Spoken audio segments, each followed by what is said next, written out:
block between 30th and 31st Street, known as the 780 block, and building 8 tracks below the expanded station south of Madison Square Garden. We will be participating with Amtrak and the MTA in that regard. A couple other comments on down in South Jersey. The River Line, as you know, service is one of the most effective ways to limit statewide greenhouse gas emissions, and we're always thinking of new ways to reduce our own carbon footprint. So on the River Line, we announced that we will be upgrading the River Line light rail vehicle engines. The new engines will significantly lessen the environmental impact of operating the line, improve fuel efficiency by nearly 10%, and bring the line into compliance with EPA emission regulations. More than 20 Tier 4 diesel engines from Cummins will replace the current Tier 1 engines. These new engines are expected to reduce NOx emissions by at least 57% and lower particulate matter by 90%. The new engines and other improvements will reduce maintenance costs, improve service reliability, increase the useful life of the River Line vehicles by a full 10 years. The project is expected to be completed by the end of 2023. I would also like to make a quick note on the service side is the importance of our police department, which is much appreciated by many of our riders and certainly by the professionals in that field. We've also added 16 new police recruits. In January, we proudly welcomed 16 of those recruits to New Jersey Transit's police department family. And speaking of welcoming people to the NJT Transit family, I'd like to point out a key new member of our executive management team, Naeem Din. Naeem, there he is. Naeem joined Transit in November as our new Chief of Equal Employment Opportunity and Affirmative Action. Naeem was formerly the Deputy Chief Diversity Officer at the MTA. Prior to becoming the second in command for EEO matters at the MTA, Naeem served as the Assistant Counsel in the General Counsel's Office at MTA headquarters. He holds a master's degree in international studies from the City University of New York, a bachelor's degree from CUNY, Brooklyn College, and a JD from Cardoso School of Law in New York. I'd like to thank Adam Felt for his service as acting chief of EEO and Satori Samuda, director of EEO and Affirmative Action, for their leadership while we conducted our search. Please join me in a round of applause to welcome Naeem to NJ Transit. All right, Naeem, now you can get back to work. Next, I'd like, though, as many of you know, at the end of my comments, is to recognize some of the extraordinary employees we have with us today. Today, it's I'd like to point out the 12-year NJ Transit veteran, Kareem House, who risked his life while on duty last month to rescue people trapped in a burning building. Yep. Mr. House, you want to come on up? We have a proclamation to read.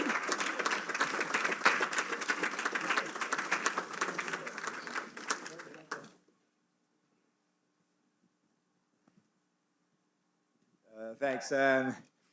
Kareem, whereas on January 21st, 2020, Bus Regional Supervisor Kareem House was on duty in Jersey City when he observed smoke coming from a nearby house and went to investigate further. And whereas once in front of the house, Mr. House saw flames and ran into the apartment building and rang the doorbell, Mr. House told the mother and children to leave the house because there was a fire. And whereas Mr. House asked the mother how to get upstairs to the other apartments where the fire was located, and he was told the door was on the other side of the house, he continued to ring doorbells to help people leave the building. And whereas Mr. House went to the apartment where the fire started and used his fire extinguisher to put out the fire, but the smoke was too heavy. An off-duty fireman and a construction worker joined him in trying to extinguish the fire. And whereas Mr. House's priority was to make the scene as safe as possible for everyone, and whereas due to the cold weather conditions, the corner bodega allowed residents inside the store. Mr. House noticed that some of the residents were not dressed properly since they left the building with only the clothes they were wearing. Mr. House bought T-shirts and socks for the residents with his own money. Yeah. Yep, right?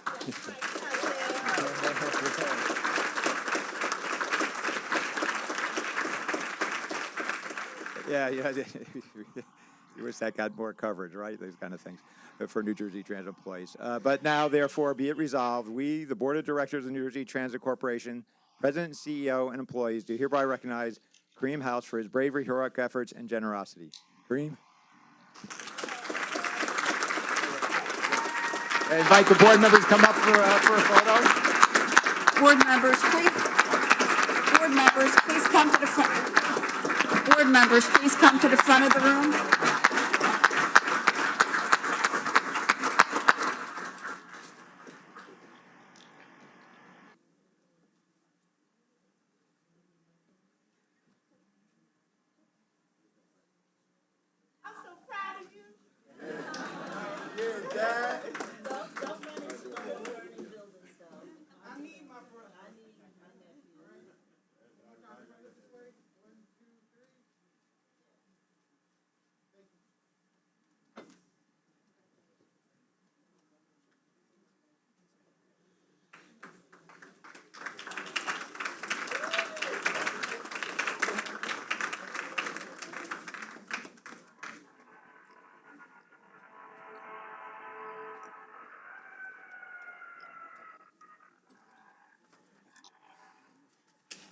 And with that, Chair, I conclude my remarks.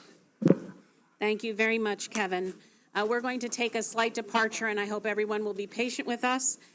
We are going to go ahead and ask Suzanne Mack to deliver the advisory committee report, as she has to get going.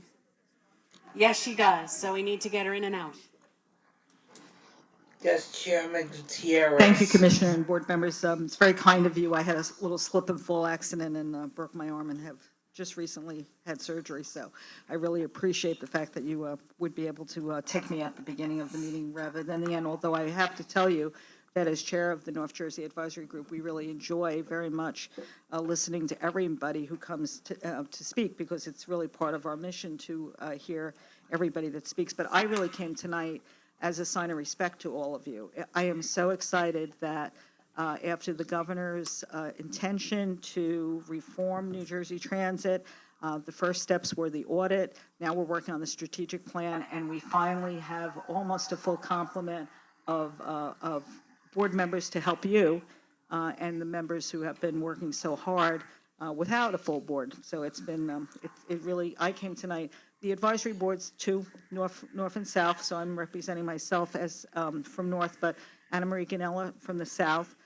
We are here to advise you. You should consider us your staff, your input. Our mission is to support the transit board. We have wonderful commuter groups in New Jersey, but for us, we have done. You wanted to have a bike policy. We wrote the bike policy after public hearings on the bike policy. You wanted to have a fair fare policy. We worked with you, and you had us have public hearings on that. So you should, as you get to know us and as we understand what your interests are, we are here to advise you and to offer more resources from the community to you. So I am here tonight to just welcome all of you, and we are very, very supportive. We meet 10 times a year and sometimes more, but we do have monthly meetings, and my normal thing is to come here and explain just what we did this last month, and we did quite a bit. We're very happy about the Portal Bridge. We're also happy about the discussion on full funding. That's something that we always discuss. Strategic plan, Ray Greaves knows that we always discuss that.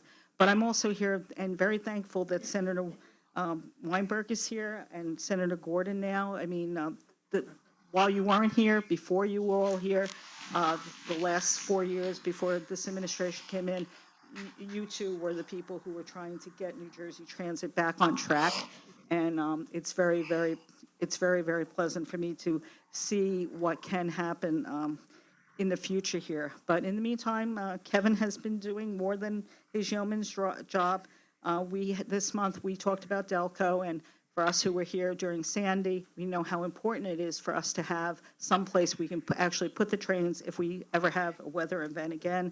We also had a very great presentation on TDO, Transit Development Districts, where we talked about Somerville, we talked about the great work that was being done out there. We also talked about Hoboken, which has been going on for a very long time, as you know. But these are the type of things, if I was looking at this board, you represent so much talent. But what you will find out is you are now the policymakers of $1 billion corporation, but there is so much work that goes on day in and day out. And the fact that through the chair, that you recognize your employees, you understand the value of the riders, but also the employees here, the bus drivers, the train operators, and what Kevin just did before. We have such wonderful people who are part of New Jersey Transit. So I could talk to you about everything we did this month, but I would actually just want to tell you that I am so pleased that I came out with my broken arm to just welcome you. And some of you know me because I come and you've been here before, but the committees are here to serve you, to help you, and we are very excited about the constitution of the new board. Thank you. Thank you very much, Suzanne. We certainly appreciate your service to New Jersey Transit. At this time, we will address public comments. I would have to believe, Joyce, that our first speaker will be Senator Loretta Weinberg. That is correct. Senator, welcome to the podium. And thank you for your patience.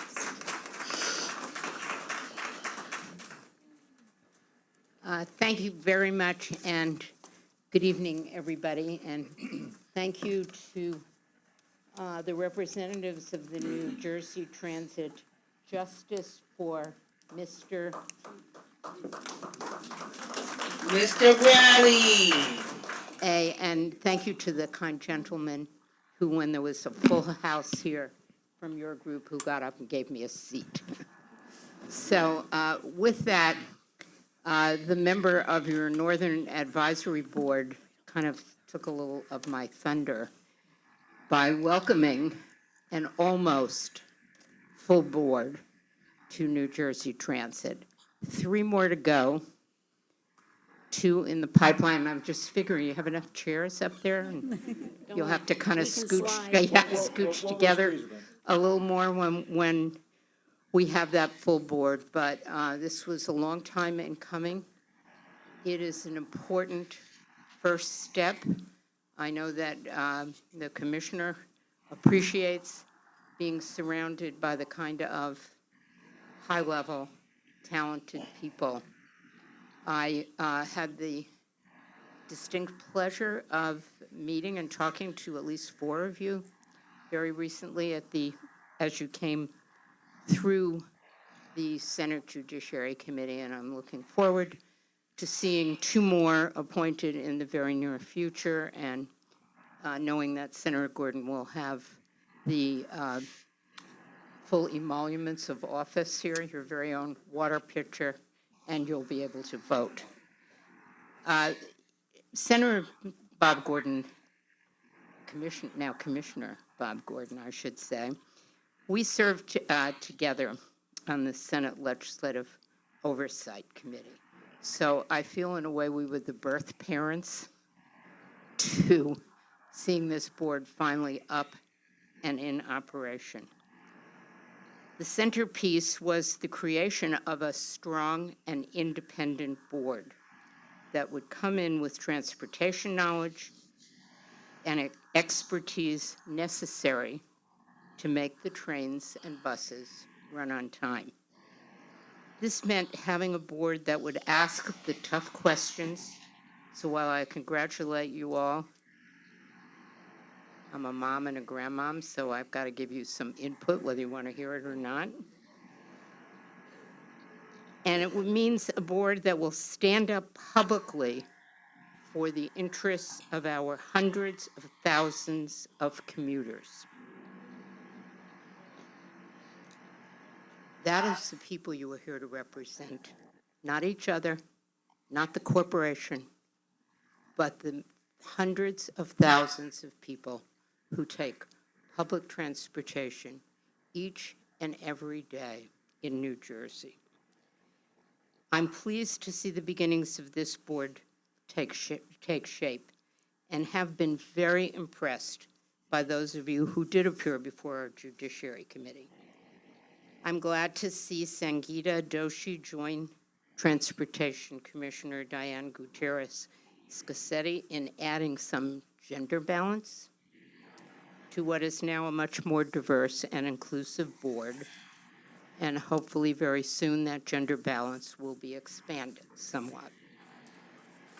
I'm disappointed that 2 board members that we have championed, Bob Gordon, my former colleague, and Janet Chernitz, the Tri-State Transportation Campaign's outstanding transit expert, are not yet fully serving with you. But I'm confident that Commissioner Gordon will be able to do that at the very next meeting. and I'm working hard to ensure that Janet will be here too. As board members, you face a daunting task. As the hearings and the investigation being conducted by the Senate Select Committee on New Jersey Transit seem to demonstrate all too much. But I can tell you that the leadership of the legislature is committed to providing the dedicated operating funding that New Jersey Transit needs, and to provide that funding through a constitutional amendment. We are committed to ensuring that capital funds are spent on capital so that we have money in the Transportation Trust Fund to keep our commitment to voters to extend, pardon me for a moment of parochial interest, but to extend the Hudson-Bergen light rail actually into Bergen County, and to build the Gloucester-Camden light rail line. I had to add that to keep the Senate President happy. And we are committed to supporting you in your efforts to fix New Jersey Transit. We are committed. We will talk to staff, dig in the numbers, tell us what you need, and we'll fight to make sure that the resources are there. So congratulations to all of you. Get ready to scoot your chairs over a little bit, and a happy new year to each and every one of you, and to all the people who are here representing the wonderful, wonderful residents of the state of New Jersey. Thank you.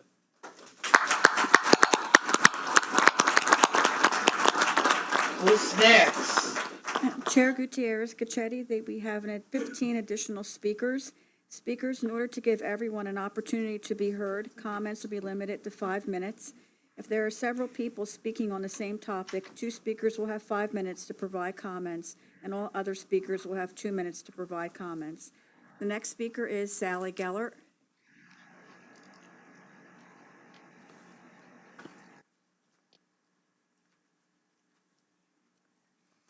Good evening. My name is Sally Gillard. I am the the Communications Director of the Lackawanna Coalition. We welcome our new board members. We're concerned about how governance and oversight has been provided by this board, as it is exceedingly rare to hear even one dissenting vote. Except for Flora Castillo, who voted no on 2 items in 2016 and who was not reappointed to the board this year, there has not been another dissenting vote on policy issues before this board since 2003, according to records accessed through Oprah. The only other no vote was Richard Hammer's objection to a personal injury settlement in his first meeting as commissioner. We need independence, guys. The usual unanimity seems to indicate that if any real debate occurs, it happens in private before the public meeting. This makes it hard for members of the public to get a real sense of decision-making at New Jersey Transit. We're especially concerned that a number of advocates who applied to be appointed to the board were seemingly dismissed without consideration, including such well-qualified candidates as Lackawanna Coalition Chairperson David Peter Allen, Len Resto, his counterpart at the New Jersey Association of Rail Passengers, and from South Jersey, Nick Pittman and Jeff Marinoff. We also express our deep concern that not a single member of this board, now or ever to our knowledge, depends for all mobility on the transit you govern. Counties have boards of chosen freeholders. As Chairperson Allen says, you are New Jersey Transit's Board of Chosen Motorists. We campaigned vigorously for a requirement that the board include at least one transit-dependent person, but our concerns fell on deaf ears in the legislature, as former Senator Gordon and Senator Weinberg are well aware. It is imperative that everyday riders' voices be heard in the New Jersey Transit boardroom, particularly when it seems that decisions are simply ratified here. I cannot remember a single instance of actual discussion of an item between the public comment and the vote. Are we wasting our time by showing up? Given that there are others also here by choice and not obligation, we once again ask, where are our trains? In his response to the state auditor's report, Mr. Corbett states that by summer 2020, you'll have the staff to operate, quote, the current schedule. However, that is not the full schedule that we expect. When trains were canceled in 2018, we were told that they would be back in early 2019. We are still waiting, and just ending the sporadic cancellations, while appreciated, even by the summer, is not sufficient. Regarding the auditor's report, we are concerned that by the last modifications to the two PTC contracts during the period reviewed in August 2019, this project was 30% over budget, and the deadline was made only on a technicality, with a further extension needed. Yes, great strides were made here in a short period of time. Yes, the Christie administration pretty much ignored the PTC mandate.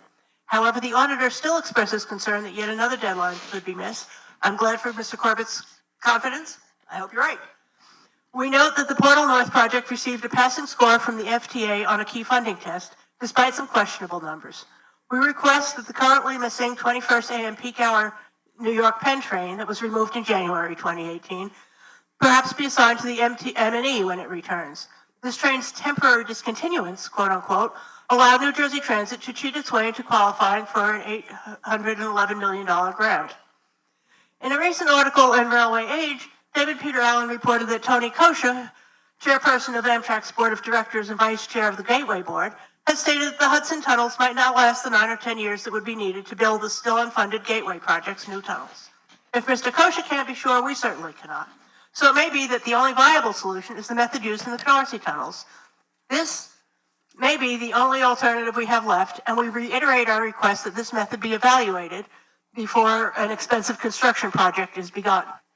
Governor Cuomo is calling for Penn South. You're supporting it, with or without Gateway. Yet that ignores the fact that it really does not improve New Jersey Transit access at all. Why are we sitting by and not questioning that project? We must double down on the message that repairs are needed first before any grandiose construction project.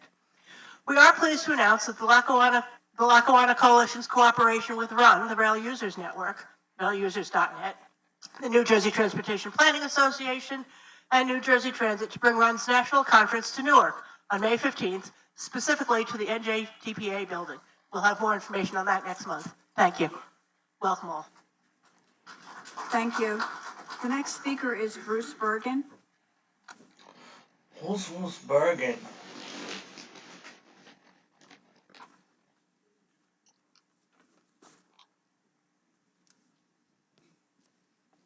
Good evening, Commissioner, board members, President Corbett. My name is Bruce Bergen, and I'm chairman of the Raritan Valley Rail Coalition. Oh, from For the the new Raritan members, we were Valley established in Coalition. 1998. We're a bipartisan group. We spread across 4 counties: Union County, Somerset County, Hunterdon County, and Middlesex County, covering 23 municipalities that are served by our line. We have about 23,000 daily riders and 1.7 million residents within the area served by the Raritan Valley line. Our goal for the last 22 years has been to establish one-seat ride, that is direct service from the Raritan Valley line into Manhattan, as all the other transit lines have. We see it as a matter of equity and fairness. We're very pleased to see the new board members. It's nice to look out and see faces. The December meeting was particularly absent of faces, so it's certainly a big change, and it's wonderful. And I look forward to having the opportunity over the next several months to educating you more about the issues along the Raritan Valley line. I want to note, as has already been mentioned, that we were glad that the Federal Transportation Administration has finally recategorized the Portal North Bridge project so as to make it eligible for federal funds. It's certainly a significant step in the right direction and it's a very important component of the Gateway project. Nonetheless, we remain extremely concerned that the federal government continues to fail in its obligation to the public in failing to fund the entire Gateway project. The construction of the 2 additional tunnels under the Hudson River, and I'm sure I don't have to tell any of you, is absolutely urgent. As documented last year by the Regional Plan Association, and as I have pointed out many times, failure of just one of the 2 century-old tunnels, even for a short period of time, is disastrous. If we didn't need any more proof, the recent problem with the power and the breakdown of a train in the tunnel was absolutely impossible. It caused delay for thousands of commuters, obviously not only on the Raritan Valley line, but on all the lines served by transit. Speaking about a couple of issues that Raritan Valley line has raised over the months, one concerns same platform transfer in Newark Penn Station, so that our riders, even if they don't have a one-seat ride from the line into New York, don't have to change tracks in Newark, which entails running down the stairs, across the station, up the stairs, and hoping you get your connection, because if you miss it, then maybe you're waiting, if you're headed home at night, for another hour until the next train.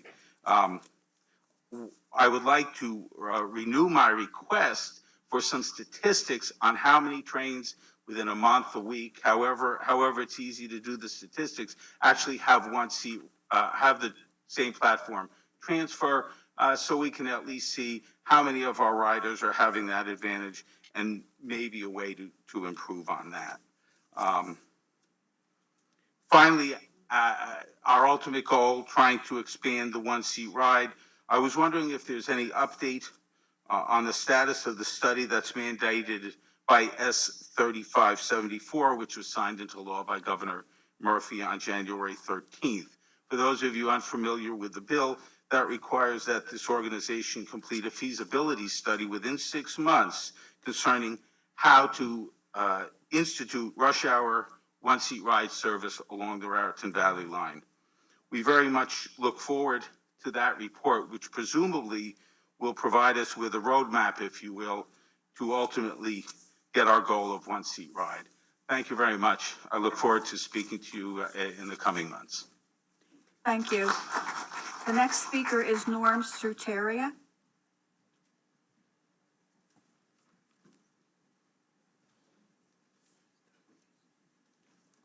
Good evening, Chair and members of the board. My name is Norm Suteria. I'm a commuter in Bloomfield, and I utilize the Watsessing train station daily for my daily commute into and out of Manhattan. First of all, I just wanted to start off with giving kudos to all of you for, in your next meeting, having the executive session after the public comments. That is wonderful to hear. And it's very exciting. I'm sure everybody here, for those that can't see the video, there are probably about 125 people here, and many of them are public speakers taking their time out to be here. The second kudo that I would like to give to Stuart Mader. I contacted him back at the end of 2019.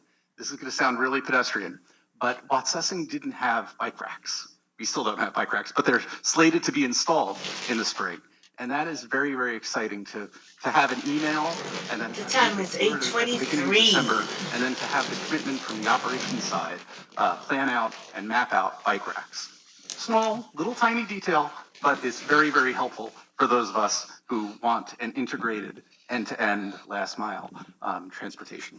So with that, and I'm glad that the words equity and fairness were spoken about earlier, because there's one of the pieces of the strategic plan might be to examine transit inequities in the state of New Jersey as they apply to New Jersey Transit. By way of example, the 2 late night trains, Monday through Friday, that depart Montclair State University, they do not stop at Watsessing. And I found that out when I had a friend over for dinner, go to put her on the 9:30 train, it was canceled. We needed to go on the 72 bus to Newark Penn Station and get her on a train there.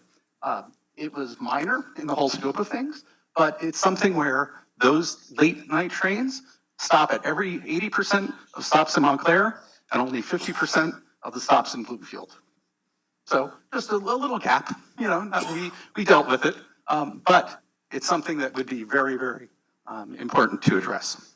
And then finally, the President and CEO, Corbett, you were talking about accelerating transformation. I think that one of the things that New Jersey Transit overall could look at this year, interoperability and empowerment. Interoperability.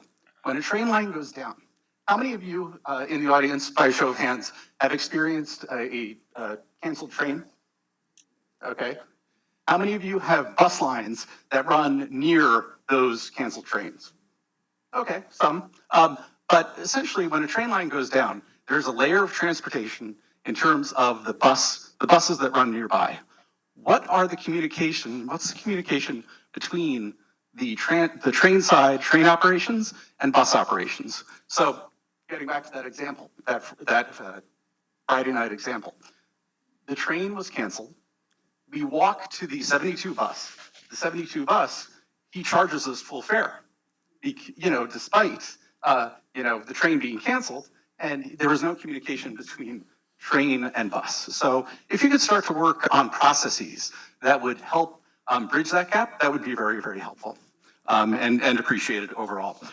Speaking to Monday's issues, I was on Facebook, there's a group, and somebody mentioned, Norm, could you mention that they only cross-honored path at 33rd Street and not World Trade Center Hoboken, World Trade Center Station. So I think that that's another examination point that you could take a look at and say, 33rd Street and World Trade for cross-honoring with path would be advantageous in order to get to Newark. And that's that. And then the last thing, you have a wonderful relationship with Amtrak. That's good news to hear. The question is, where am I on the platform? If there's an emergency, or if you're looking to find out where you are on the platform, it's tough. It would be tough to describe to somebody without sort of scrounging around. They have locations. They have location A, B, C, D, E on the New York Penn platforms, but it takes a little while to search for them. I would lean on the board and request that Amtrak do a better job of labeling location A, B, C, D, E in this blue sky condition, so that during emergencies, we don't have to go searching for those labels when we are on the phone with police dispatcher, somebody like that. Thank you. Thank you. The next speaker is Alan Kratz.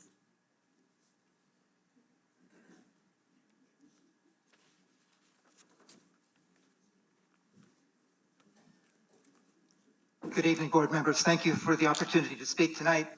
3 months ago, I'm Alan Kratz from Hoboken, and 3 months ago I was here talking about the records building and the opportunity to, as I said at that point, perhaps use it as an opportunity for flood risk reduction.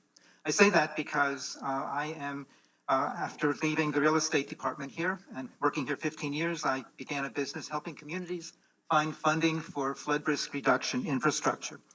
And 3 months ago, now 3 changed circumstances that changed what I was thinking back then from probably a good idea to even more likely a good idea. Those 3 circumstances are these. I've been doing a lot of work in New Jersey, Massachusetts, Maine, New Hampshire, Vermont, Rhode Island, Connecticut, talking with public officials, the DEP commissioners in Massachusetts and also in Maine, the DOT commissioner in Maine, talking about funding in innovative ways our transportation and our historic structures. So the records building is really a good example of what we could do. The changed circumstances are that not only are we hearing from public officials that more funding is available, the second changed circumstance is that you have now begun the Section 106 process because, as you know, the plan to demolish this, which is a structurally compromised building, requires a Section 106 alternatives analysis. The good news about that is that the analysis, which now has 5 alternatives, I believe can be complemented with a 6th alternative. And I understand that in fact, thanks to your team, is going to be one of those opportunities. That changed circumstance is that the North Hudson Sewage Authority is facing a June 1 deadline to come up with what the DEP calls a long-term plan for creating in southern Hoboken, which is very flood prone, a combined sewer outflow storage structure. That's a mouthful, but it's really an opportunity for you as New Jersey Transit to take advantage of a wonderful confluence of situations. The North Hudson Sewage Authority is now considering across the street from the records building purchasing a private parking lot for an underground storage facility to relieve the combined sewer overflow situation. My idea is to for you to convey the records building. It's an excess piece of property. It's deteriorated. It's no longer of any transportation use. Transfer that to the North Hudson Sewage Authority, which then, as a new owner, converts the building into a facility that will hold 750,000 gallons of excess rainwater during heavy rain conditions and heavy snow melt conditions. The advantage of this is that as the new owner, the Sewage Authority then can apply for up to $2.5 million from the New Jersey Historic Trust to rehabilitate the building. One of your analyses in your alternatives analysis say that stabilizing and preserving the exterior of the building could be $2.8 million. Well, the good news is that the North Hudson Sewage Authority also has to come up with a match, a dollar for dollar match, $2.5 million. Which I believe, on the basis of my expertise, looking at funding opportunities across the state, could come from the sewage authority itself. It avoids the cost of purchasing this property across the street from your building. It also comes from the Hudson County Open Space Historic Preservation and Recreation Trust Fund, the Hoboken Open Space and Historic Trust Fund, the DEP, the New Jersey Water Bank, the New Jersey Transportation Infrastructure Trust, the New Jersey Clean Water State Revolving Loan Fund, FEMA Community Development Block Grant, and also private, nonprofit, philanthropic funding from an organization that would really like to see innovative design. So this is my pitch that you seriously consider this. I'm very grateful that this is going to be included in your Section 106 review, so that we can move ahead. I think there's some real viability to this. I was in Rhode Island this morning talking with people from the Rhode Island Infrastructure Trust. They're doing many good things up there, and I think we're also doing the same in Trenton to really look at new ways of using old buildings in an innovative way that advance climate adaptation. So again, I appreciate the work that you're doing, and I hope that this gets serious consideration. And I look forward to working with you, and I can recommend some additional funding sources. And I'd be glad to work with your staff to advance that effort. Thank you very much. Thank you. The next speaker is Bill Barron. Let's see if anybody going to address positive train control. Pascal Body Line. Good evening, board members and staff. My name is William Barron, Bill Barron. I'm a resident of Montclair, and I'm currently serving as the transportation chair of the New Jersey Sierra Club. As I'm sure most of you are aware, just under 50% of all the climate change and greenhouse gases emitted in New Jersey come from autos, buses, and trucks. Encouraging people to use public transportation in lieu of private autos is therefore a paramount strategy for combating climate change here. In May of last year, the chapter received a small grant from the Sierra Club Foundation, Clean Air Transportation for All campaign, to help develop programs that accomplish that goal of reducing auto usage. Over the past 6 months, we've completed 2 reports that we offered to the board. Copies were given to you. In the hopes that the recommendations that we put forth will be accepted and implemented by New Jersey Transit. These recommendations that we've made are low cost, easy to implement recommendations that don't involve major capital funding or other things.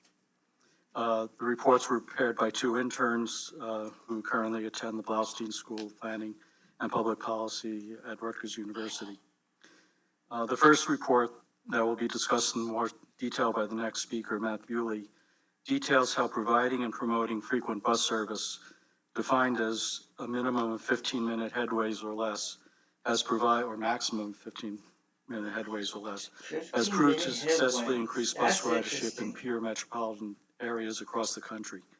Matt's report identified 14 corridors in 5 Northeast counties that currently qualify as frequent service, and further identified 16 additional corridors where slight scheduling changes can achieve the same goal. He will briefly summarize the benefits of frequent service corridors and the keys to successful implementation. Our second report takes a deep dive look at the myriad and often confusing desktop and mobile trip planning and scheduling apps that are currently on New Jersey Transit's websites not only the desktop, but also the mobile apps. And the report offers numerous examples of inaccurate, misleading, or incomplete information that's provided by the alerts and advisories prepared by New Jersey Transit staff. Our two main laments in this area are first, that there is no single source for a rider to get all scheduling, fare, and route diversion information for all public transit in the state. This includes not just New Jersey Transit service, but service by New Jersey Transit's contract carriers, by the private carriers, by the counties, and by colleges. And second, that the agency does not distribute service maps, unlike all other transit agencies. Jordan Rosenblum will discuss our findings in this area and provide a few examples of the problems we found. We offer these recommendations in the hope that as New Jersey Transit rebuilds itself from the devastating budget cuts of the last decade, our recommendations can be incorporated into your improvement plan. We're pleased, with the progress that has been made, that was outlined by Mr. Corbett earlier this evening. And as all of us recognize, there's a lot more to be done, and we hope we can help you with that.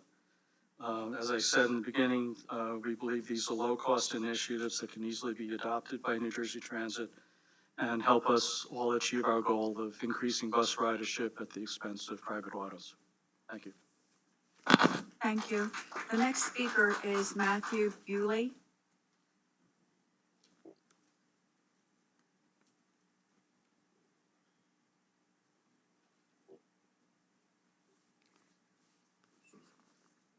Hi. Good evening. I'm Matt Bewley, one of the authors of the report Bill Barron just introduced. I'm here to briefly discuss the report's findings. It's this report. Public transit agencies around the country and around the world have made frequent bus service a cornerstone of their efforts to attract riders and to fight climate change. These include ambitious wholesale network redesigns, like the one that Houston Metro launched in 2015 and the one that New York's MTA is undertaking right now. But they also include more piecemeal efforts to expand, brand, and promote frequent bus service. With these efforts, agencies hope to get people out of cars and onto buses, and their approach has been borne out by significant ridership increases in many cases. In the report, New Jersey Sierra Club recommends that New Jersey Transit join these agencies. Northeastern New Jersey, the report's study area, has the advantage of high population and job density, and an already considerable network of frequent local bus service provided by New Jersey Transit and, as Bill noted, several private carriers. Out of roughly 60 candidate corridors, we found 14 that provide service frequent enough to meet a common benchmark for frequency: a bus every 15 minutes between 6 a.m. and 8 p.m. on weekdays. At this frequency, riders start to see the bus as a show-up-and-go service. You don't have to plan your trip or your whole day around a timetable, because you know that if you just missed the bus, one will be coming along very soon. New Jersey Sierra Club believes that with little effort and cost, New Jersey Transit could promote these corridors as a coherent, frequent service network. Around pages 45 to 48, you can see some specific recommendations for doing that, drawing on the practices of other agencies. They include branding the frequent service network as such, producing maps, timetables, rider guides, and other materials, some of which New Jersey Transit already produces in some form, producing these materials to explain the network to riders, engaging communities that will benefit from the network around northeastern New Jersey, and adapting the agency's app and web page to emphasize the frequent service network.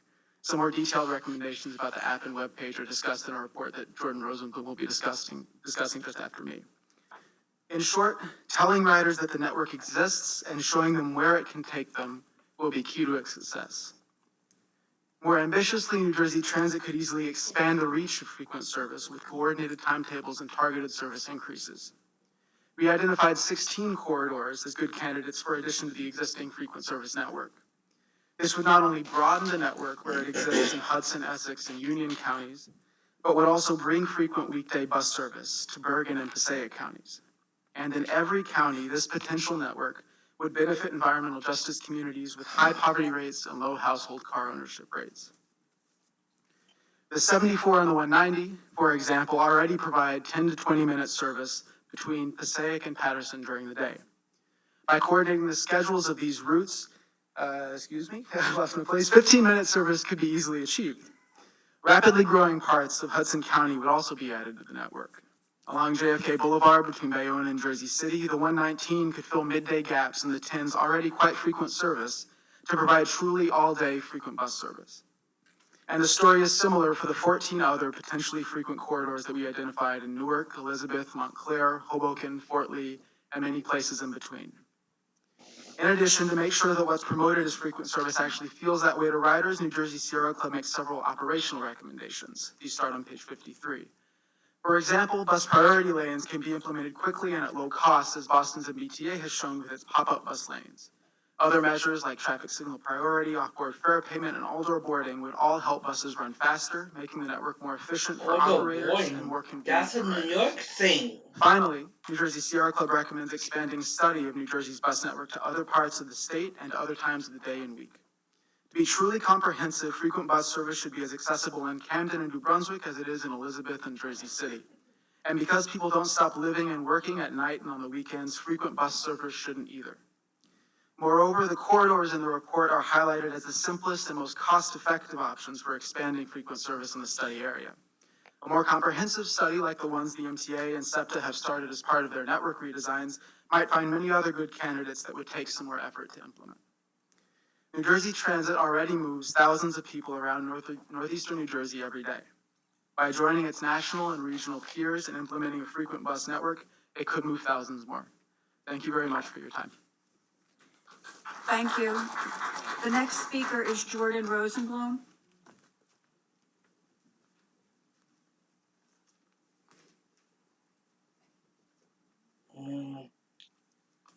Hi, my name is Jordan Rosenblum. I worked with Matt and Bill and the rest of the Transportation Committee of the New Jersey Chapter Sierra Club to produce these reports.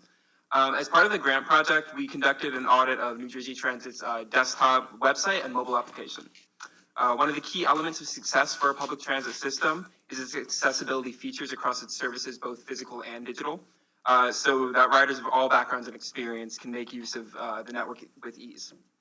While we applaud the recent changes to New Jersey Transit's website, namely its homepage redesign that brings system status, trip planner, departure vision, and MyBus Now to the forefront, many other aspects of these digital services are at best lackluster and at worst buggy or limited in function. A severe hurdle to user accessibility is the lack of a single source for riders to get all scheduling, fare, and route disruption information in one place. For both New Jersey Transit operated and private or contracted carriers, including service provided by counties and colleges. The website system of service alerts and travel advisories is inconsistent, lacking distinction in terms of what events fall under each category. When such an alert or advisory is in place, it is not reflected in the results of the trip planner function. Not only should this be the case, but a user should also be prevented with alternatives so that these lapses in service can be accommodated. There are also instances where different paths throughout the website lead to similar resources, but they're not identical, and these resources are not always properly updated. A key example of this is seen under the Bus Services tab when choosing View Advisory versus viewing additional information. The View Advisory resource never gives travel alerts, and if there's more than one service advisory in place, it only gives one advisory. And the additional information resource just gives you an index of all the alerts and advisories for a route, even if the time for that alert or advisory has since passed. In addition to the poor user experience when referencing alerts and advisories, we found multiple instances through our study where their contents were just inaccurate. In November, an advisory detailing route detours in Ocean City due to roadwork cited the 508 and 509 routes as being affected, but the 508 doesn't operate in Ocean City. The 507 does.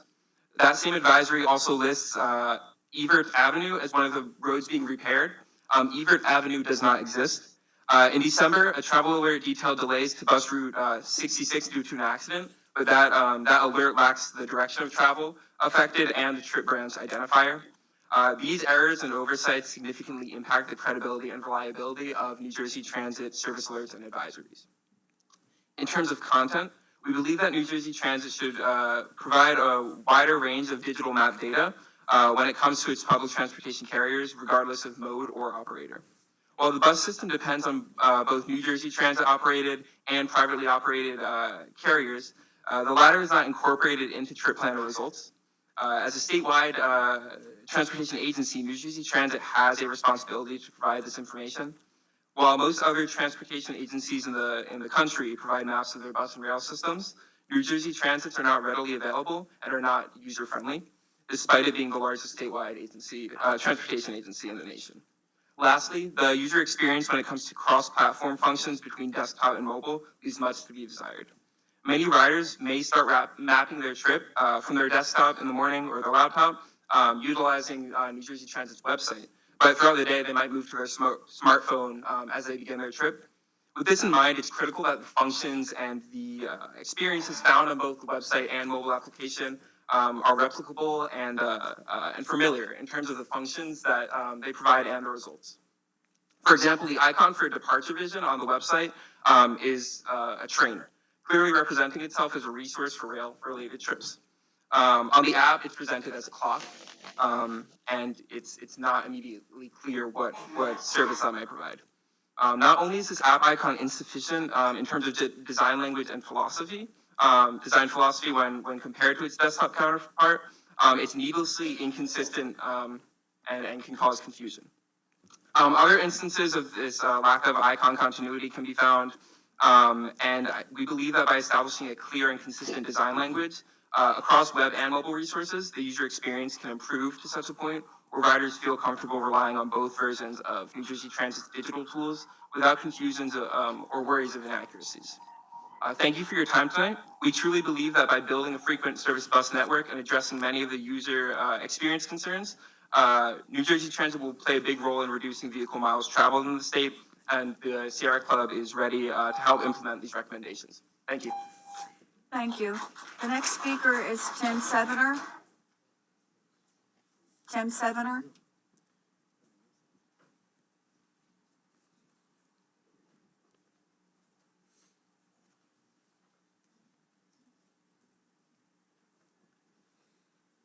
Hello, welcome new board members. Good to see getting there to be a full board anyway, instead of 3 people. I'm Tim Sevener from the Transit Village of Mount Tabor, representing the New Jersey Association of Rail Passengers and the coalition of environmental groups proposing solar renewable plus energy storage instead of the proposed new 24/7 100 megawatt natural gas plant in the Meadowlands to power the New Jersey Transit grid. As I have told the New Jersey Transit Board, rail electrification and now the revolutionary potential of solar renewable rail is the most important way to transition transportation greenhouse emissions to clean, renewable electric power. Europe and the rest of the world is now beginning to is achieving major reductions in greenhouse emissions by expanding electric rail and now beginning to power with renewable electric power.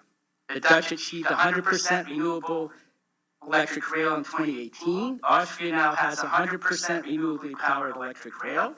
India is not only making major progress in electrifying all its huge rail system, but has just announced 1.2 gigawatts of solar and wind to be used to power its train.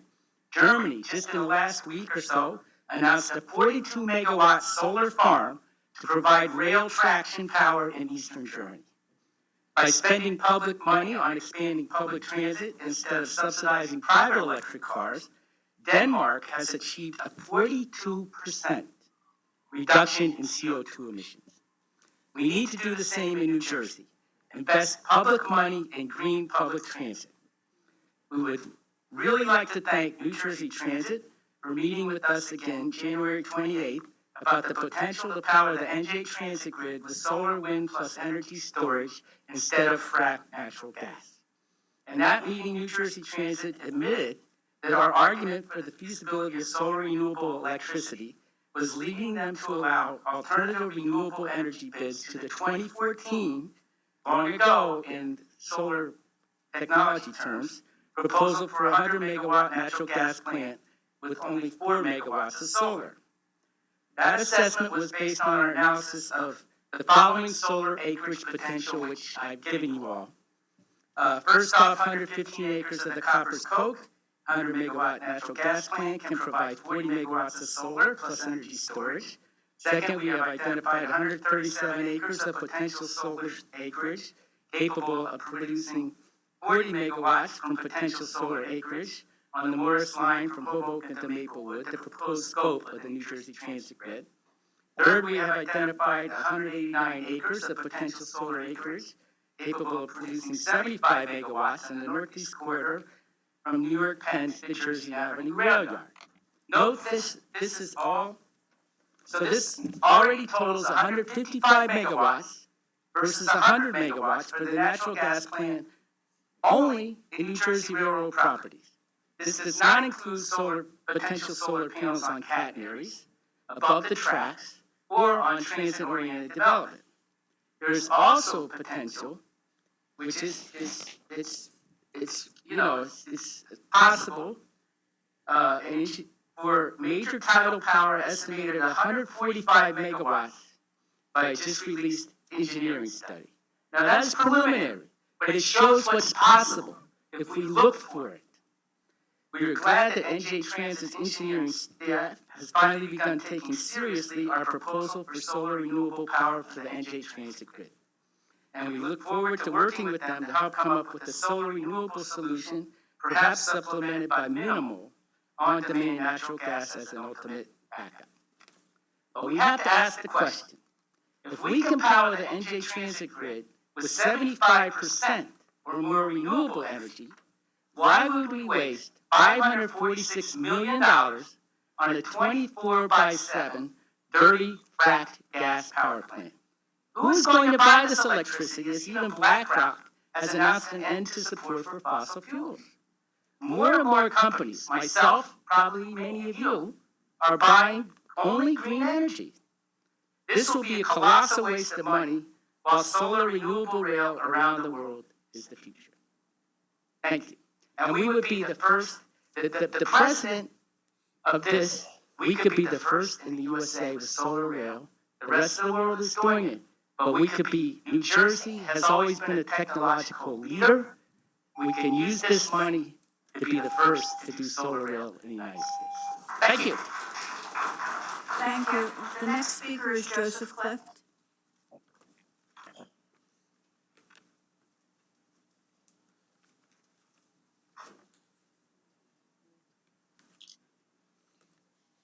Good evening.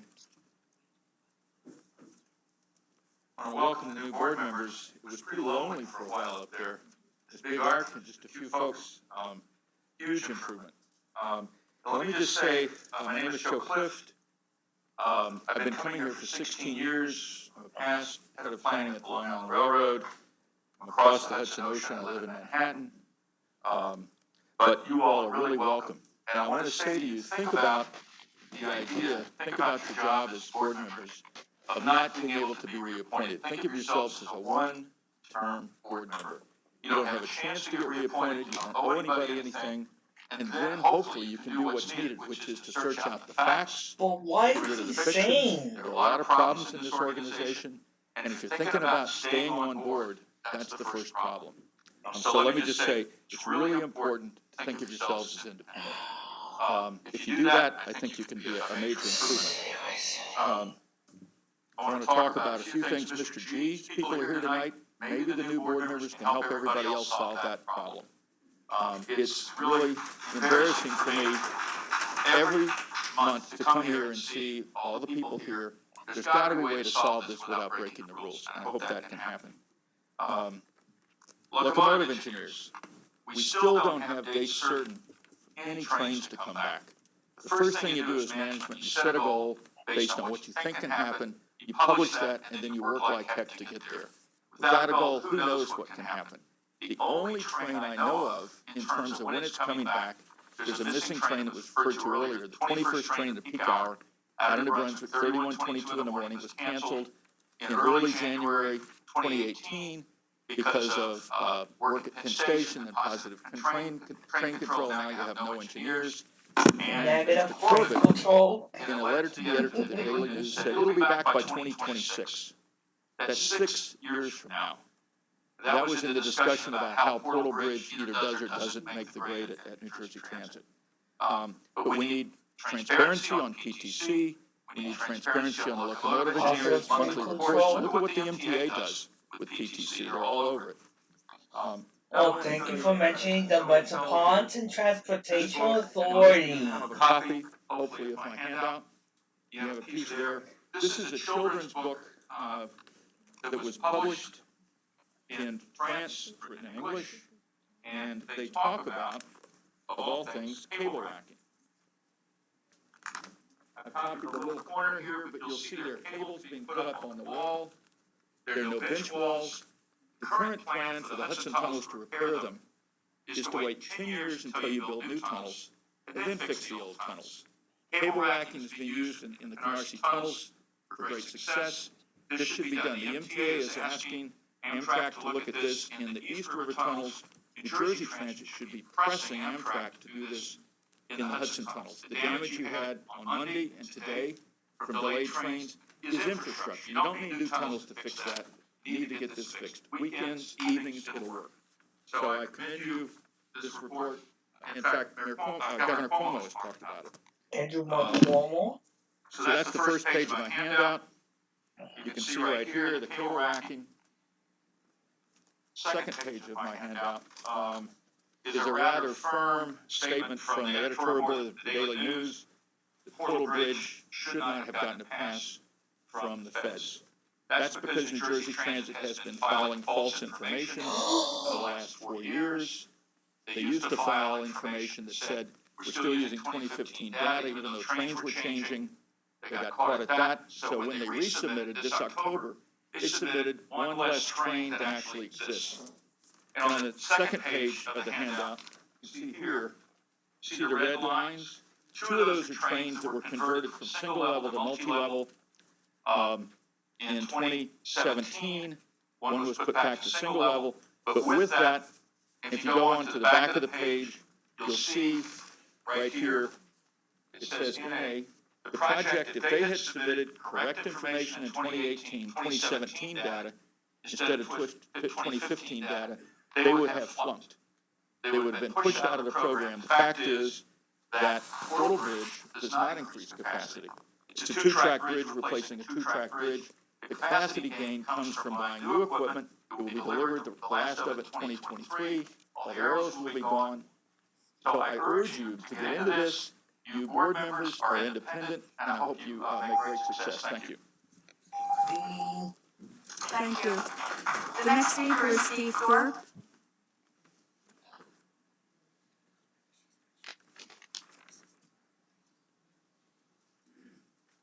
Good evening, New Jersey Transit staff, commissioner, and new board members. Welcome.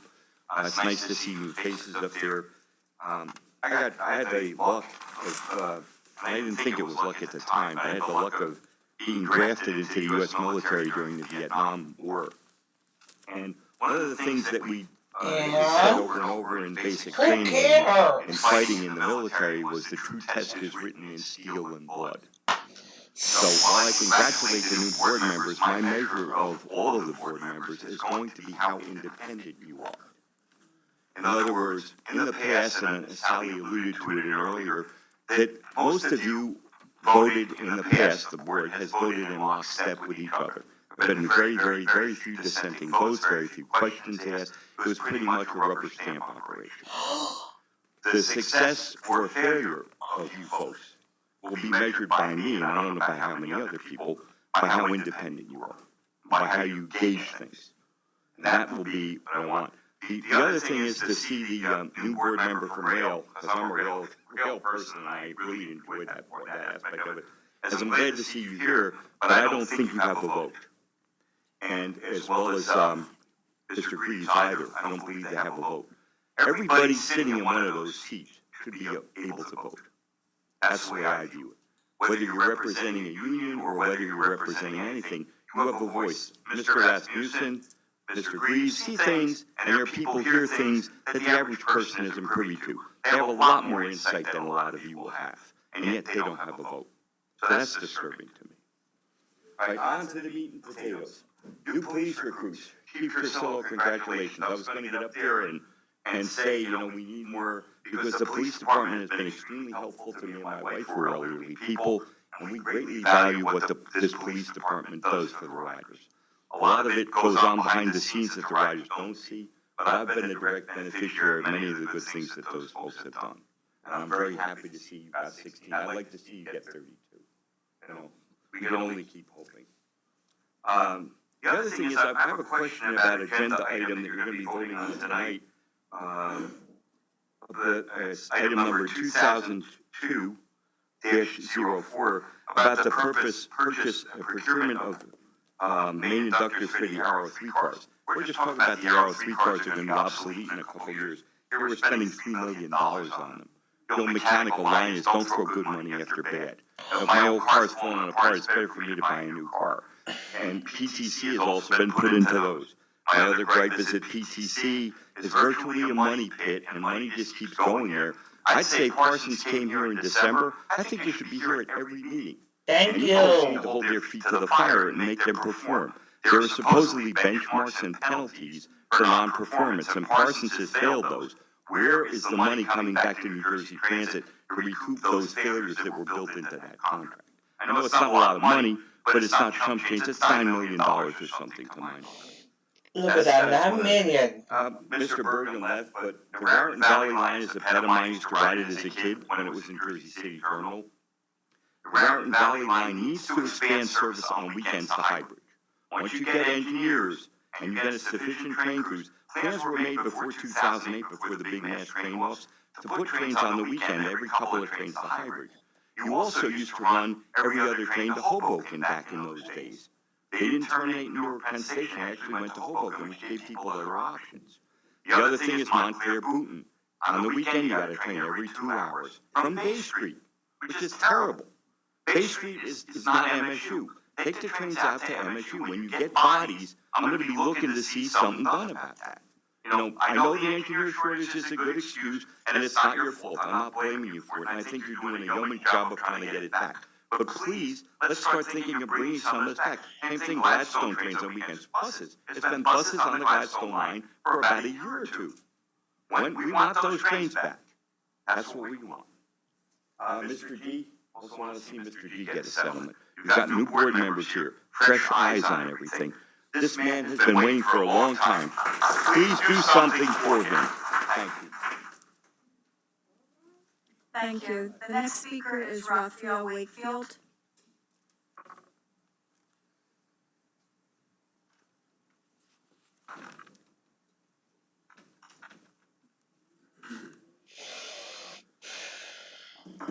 Hello, board.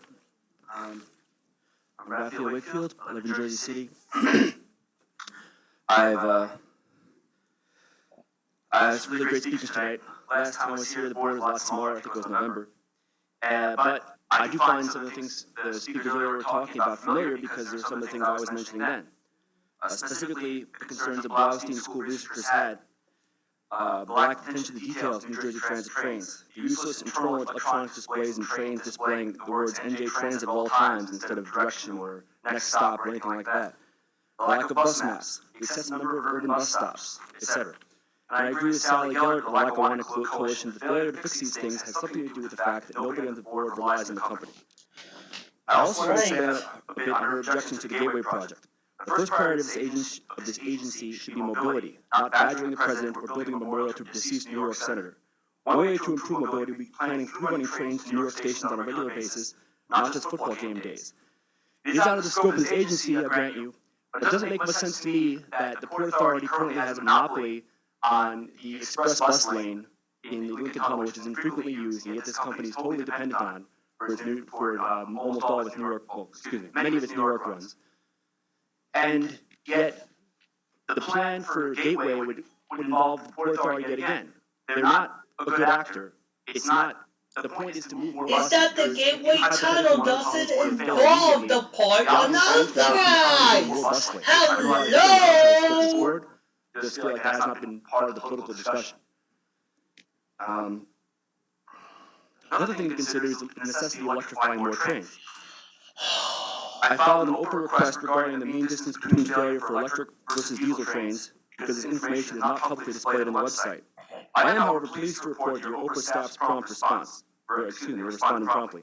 It turns out that your electric locomotives have a mean distance between failure of about 20,000 miles for the last several years, greater than both old and newer diesel locomotives, by between 60 to 80% over the last 5 years, that is, annually, even as the electric locomotives have about twice the miles put on them per month. Why then are you still keeping train routes, and I'm thinking here of the North Jersey coastline in particular, which are only partly electrified and require transfers and idling diesel locomotives that must be staffed with, while running with crews racking up hours and costs, and buying new diesel locomotives as well. The low-hanging fruit of New Jersey Transit's rail network is expanding electrification and buying modern, European standard, fast accelerating light electric multiple units, like the R03s but newer. Where you're doing that with the multi-level cars, but that's great that's great as far as existing multi-level fleet, but that should be the standard for any new purchases. It doesn't make any sense to buy any more diesel locomotives any more than it makes sense to have a combined cycle natural gas plant in the Meadowlands.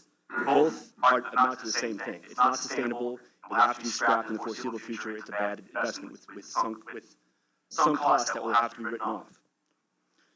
That's my point. Thank you very much for your time. Thank you. The next speaker is Paula Rogovin.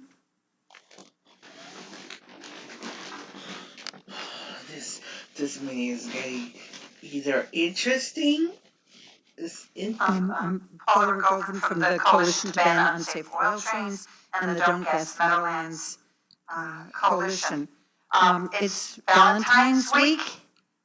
Okay. On behalf of the people of New Jersey, we ask Governor Murphy to have a heart, to protect our hearts, to protect our lungs, and publicly withdraw his proposal for the New Jersey Transit frac gas power plant proposed for the Meadowlands and Kearney, and instead actively support the alternative proposal, which Tim Sevner discussed earlier, for renewable energy rail. What's wrong with the New Jersey Transit frac gas power plant? This proposed power plant is so yesterday. Let me talk briefly about the impact of frac gas on people and the environment where it's fracked. Frac gas poisons groundwater in wells by pumping a mix of hundreds of chemicals and water in order to extract the gas. Frac gas produces toxic air and toxic water pollution. The wastewater brings up radioactive elements, increasing toxicity. Fracking operations leak methane, a powerful and toxic greenhouse gas, into the atmosphere. Fracking utilizes enormous amounts of fresh water. Fracking can cause earthquakes. People living in fracking zones have lost the use of groundwater, making their property worthless and having impacts on their health. We need Governor Murphy to have a heart and show us he cares about the people who live in areas where New Jersey Transit Power Plant would get that so-called natural gas. What else is wrong with the power plant? The proposed New Jersey Transit Power Plant would be in a flood zone. The power plant pollution would particularly impact surrounding environmental justice communities in Newark and Kearney and so on, which Governor Murphy pledged in an executive order to protect.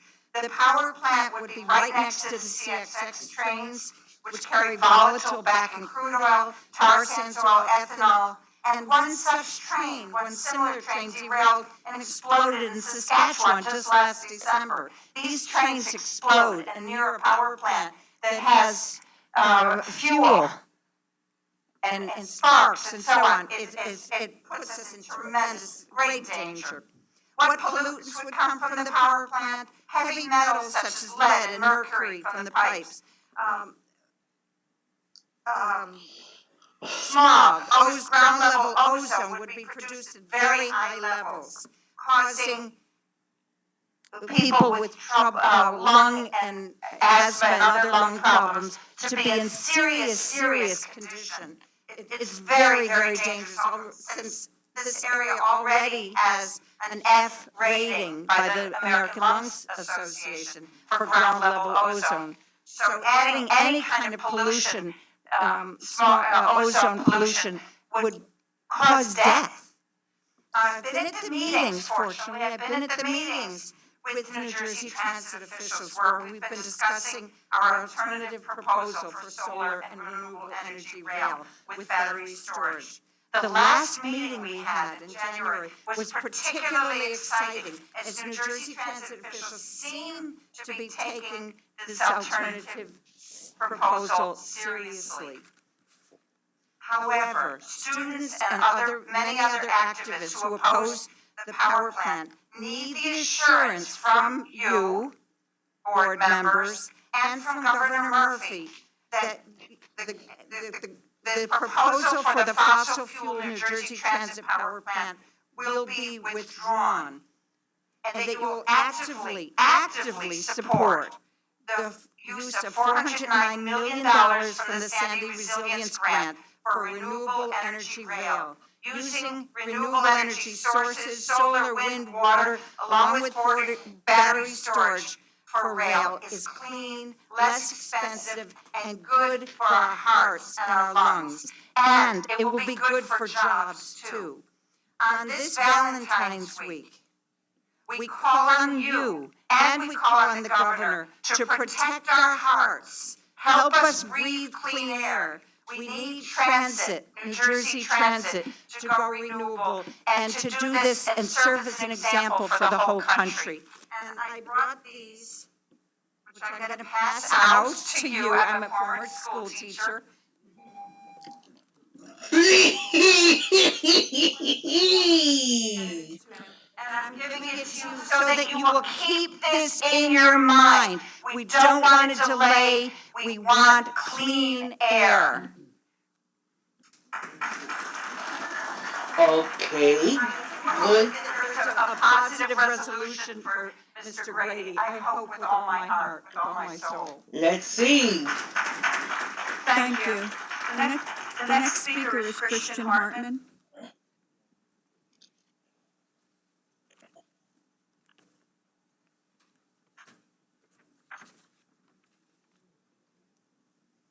Good evening, everybody. Thank you, Madam Chairperson, and it's great to see an almost full board, so welcome, everyone. Thanks for taking the time tonight. We appreciate it.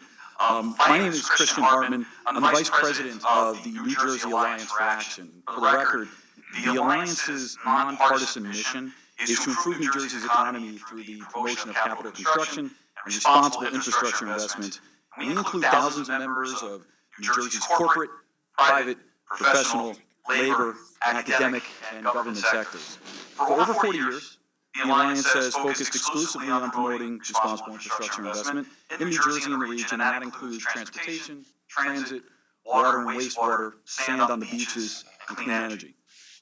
The Alliance for Action has testified in the past in support of the NJT Transit Traction Grid Power System, and we would like to go on record with that support once again. We have submitted more detailed comments for the record that you guys are welcome to read, so I'm going to try to keep this brief. I'm also here today not only as a representative of the thousands of Alliance for Action members, but also as a resident of the area and a New Jersey transit user as well. The transit system is vulnerable to power outages in the commercial power system, which are occurring more frequently due to our existing power distribution system and the existing intensity and frequency of severe weather events. Everyone in this room was affected by Superstorm Sandy. The memories of that destruction, I know, are very fresh to all of us. The storm in particular caused widespread and prolonged power outages across New Jersey, and the rail service was affected for weeks. People in emergency services could not get where they needed to go. The impact on the economy in many ways is immeasurable. This program will create a microgrid, and that's one of the first of its kind in this country, providing highly reliable electric power to support service in one of the busiest segments of New Jersey's transit service territory, placing another layer of resiliency and redundancy into the system. It will protect it when the commercial grid faces a power outage, and it will also help as ridership continues to grow, especially if we get the Gateway Tunnel. As a resident of the area, I'm happy that this is going to transform the brownest of brownfields that has been sitting vacant for 40 years. It will include a variety of technologies, including solar, along with wetlands restoration. Important to the local economy, the project's going to provide 200 construction jobs and around 30 permanent jobs, and it's a net zero carbon project that syncs with the governor's energy master plan. So the Alliance for Action supports the Transit Grid Traction Power System. We urge its approval. I'm a resident of the area, and I also support the approval of the project. And thank you for the opportunity. The Alliance for Action stands ready to assist in any way that we can and forward the conversation, and I do look forward to working with every one of you. Thank you very much. Thank you. Next, we have two speakers on behalf of Russell Grady. The first speaker is Errol Kerr. Two speakers in behalf of Russell Grady. Good evening. Let me start out by extending congratulations to the new board. You're coming into the board at a very, very good time, a time when you can all give justice to the Orange Brigade. The purpose why we're here, and I must let the new members of the board know that we've been coming here at your meeting for the past 3 years. However, the struggle for Mr. Grady started in 2004 when he was uprooted from his business place controlled by the New Jersey Transit company. Since then, he has been struggling to get some level of justice. Justice for Mr. G, and I want to say that justice for Mr. G cannot be done because he has suffered in such a way that monetary reward for Mr. Grady is not enough. He has been subjected to the worst kind of treatment that you can possibly find from the New Jersey Transit that has hit his family tremendously. The way the New Jersey Transit has treated him, it has affected his wife. So it's not just in one way. His livelihood has been disturbed and his family has been literally destroyed because of New Jersey Transit. I must admit that there is some form of negotiation taking place right now with New Jersey Transit. So I don't want to mislead anyone. And this has been going on for maybe a month or a month and a half. Some serious negotiation is taking place. However, let me just quickly say this. Justice, if the New Jersey Transit, and I don't think anything has been presented to this board as yet because it's not on your agenda. But I just want to put this out there that when it reaches the board, you remember what I have just said. Justice withheld. If you will withhold justice from Mr. G, it's impossible for him to receive justice. Remember his struggle. His struggle has been for 16 years now. And I've been to meetings with Mr. Grady and members of the board, and I asked the question, where is his liability in this whole scenario?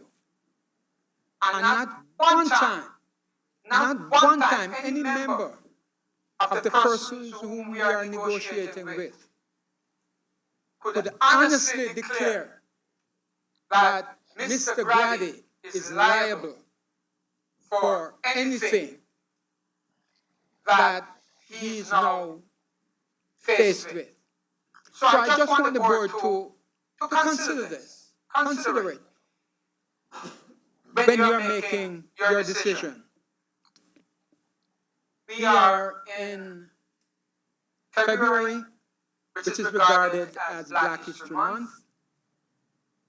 And not only that, we are in a leap year. So that makes me very hopeful that this year, 2020, in the month of February, a leap year, some justice, some semblance of justice will be accorded to Mr. Russell Grady. Thank you. Thank you. The last speaker is Mr. Russell Brady.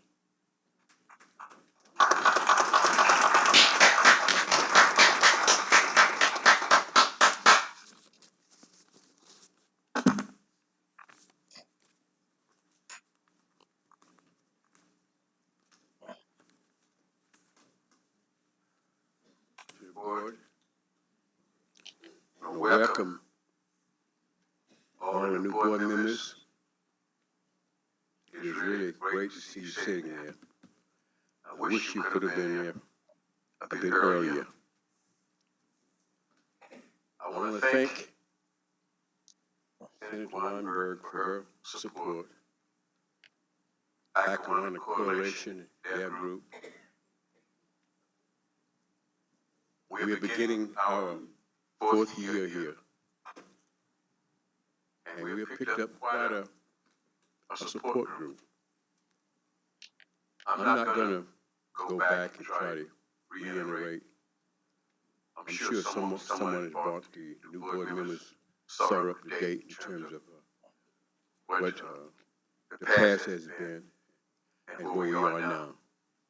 I don't want to bore you with a lot of facts and details, because they should have done that already. And I know we are in serious negotiations, and hopefully it'll be over soon.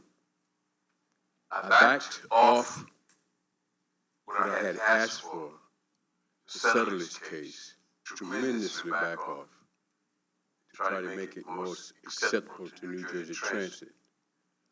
Hopefully, and I had told my people, hopefully, that we would have been on the agenda for tonight, but I guess we missed it. When I told them that we wouldn't going to be on tonight, that we should be on soon, they said to me, yes, that was said to us in June, and we're still coming back. Let me just stop for a minute, since it is Black History Month, and thank all these people, in these orange shirts that's been coming down here for the last 3 years. We started in 2016. It's 2020 now. Hopefully, this is going to be over and we won't have to come back again. I have some unhappy campers out there tonight. We had a pretty long speaking list, and I pulled their names. Because I think we are at a point in this dispute that it should be solved, so I didn't want to bore you with a lot of long speeches if, in fact, we're about to the end of this thing. I want to appreciate all of you, particularly the old ones that has been here. And we've been here with these orange shirts. We wasn't going to give up. We ain't going to give up. But I hope it's over now. I want to say this to you because I'm just kind of a guy. I have no hard feeling, no ill will. But I just hope, for God's sake, that this agency will never take anybody through, no matter who they are, what nationality they are, what you took me through. And I did absolutely nothing to deserve it. Absolutely nothing. Guys, I hope it's over, that we won't have to come back. I want to appreciate all of you. Thank you. Thank you.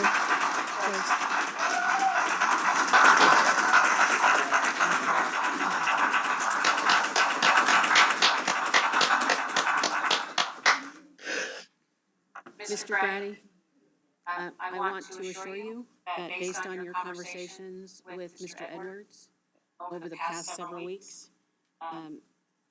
your item will be on the agenda in March. It's not a maybe, it's, we've resolved your issues.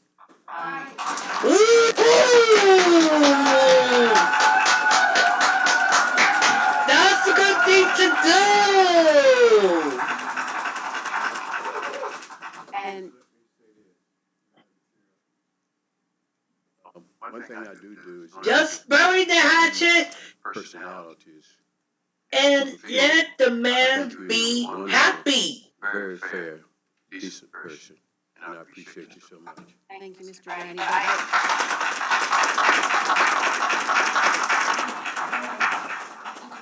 I just want you to understand that it's not an if anymore, okay? And so Mr. Snow will work this next couple of weeks to get all the documentation ready so that we can bring this to the board in March. The board will be fully briefed, and I expect that they'll come to the same conclusions that I did. But government does run slow, doesn't it? Yep. We're like a battleship, sir. And certainly, we appreciate both your persistence and your patience in trying to get this to a resolve. And I'm going to tell you, in the course of my life, I've had a couple of illnesses, and I remember a doctor saying to me something very important, and he's become a very important person to me. And he said, take this in the spirit it's meant. I'm happy to see you, but I hope I never see you again.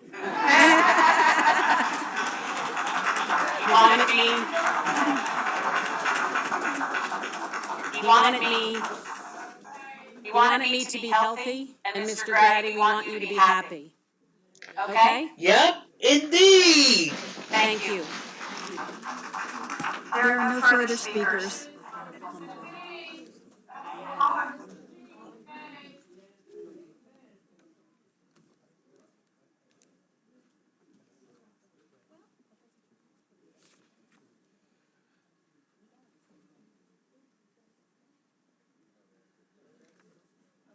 I wouldn't mind if he came back to advocate for funding for transit. So long as it doesn't have anything to do with my health, I'm happy to do that. Next are the board committee reports. Okay. Regroup our brains, right? At this time, Board Member Caulfield will present the Operations and Customer Service Report. The Operations and Customer Service Committee received an update on trends, analysis, and actions for rail, bus, light rail, and access link. The committee also received an update on the cost of service. That concludes my report. At this time, Board Member Ajmani will present the Administration Committee report.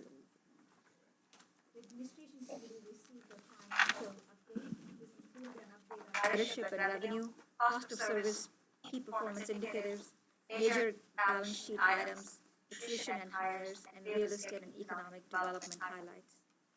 Thank you. I'll present the Capital Planning, Policy, and Privatization Committee report.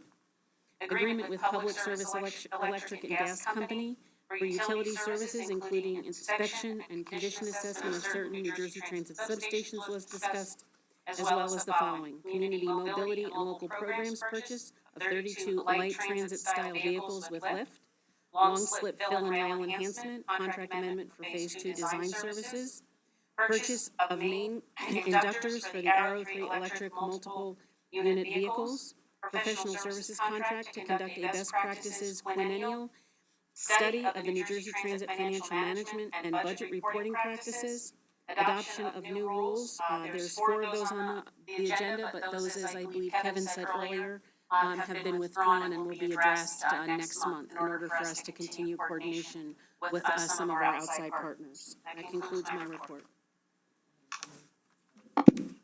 Yes, sir.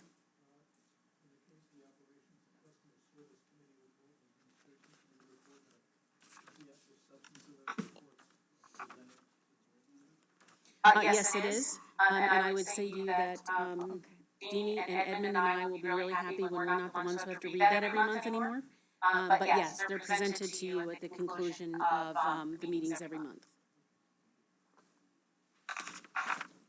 At this time, I will ask Kevin Corbett to present the action items. Before he presents the items, Board Member Gordon has a recusal on item 2002-01 and will leave the room for a short period of time. Board Member Gordon, this way, this door.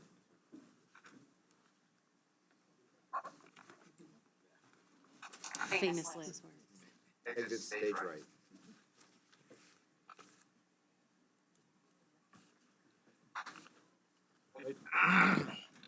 First, we're good.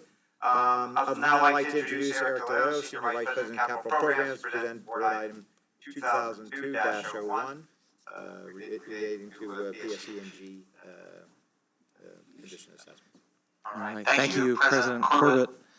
We are recommending approval of item 2002-01, NJ Transit Capital Program, agreement with Public Service Electric and Gas Company for utility services, including inspection and condition assessment of certain New Jersey Transit substations. PSE&G is currently designing and constructing and will own and operate the new resilient Mason and Building 9 substations pursuant to an agreement that this board previously approved. Authorization is requested to enter and to negotiate and enter into an agreement with PSE&G for a new pilot program to provide utility services, including condition assessment services of certain New Jersey Transit substations at a cost not to exceed $7 million and subject to the availability of funds.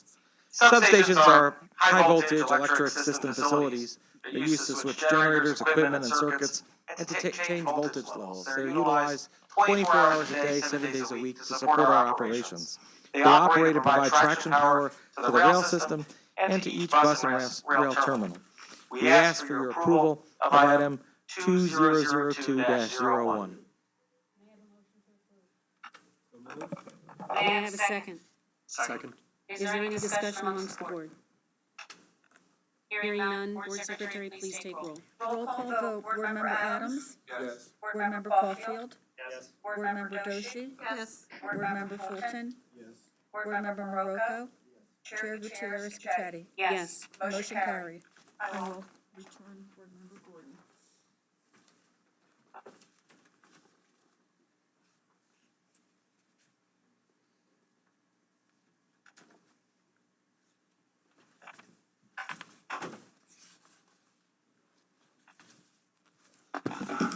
All right, Eric, you can't go home yet. You still have a couple of items. The next one, I'd like Eric to present item 2002-02 regarding the purchase of 32 light transit style vehicles. Yes, sir. We are recommending approval of item 2002-02, Community Mobility and Local Programs, purchase of 32 light transit style vehicles with lift. The Community Mobility and Local Programs bus purchase will provide light transit style buses to subrecipients for transportation for senior citizens, people with disabilities, and the general public in New Jersey.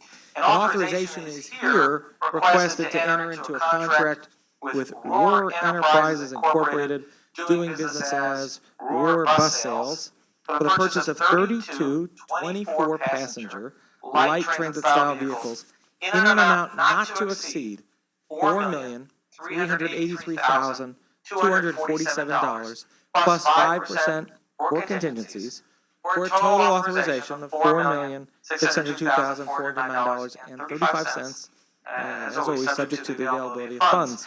NJ Transit purchases these vehicles on behalf of subrecipients awarded vehicles in pass-through Federal Transit Administration programs, including the Federal Transit Administration Section 5310 Enhanced Mobility of Seniors and Individuals with Disabilities program.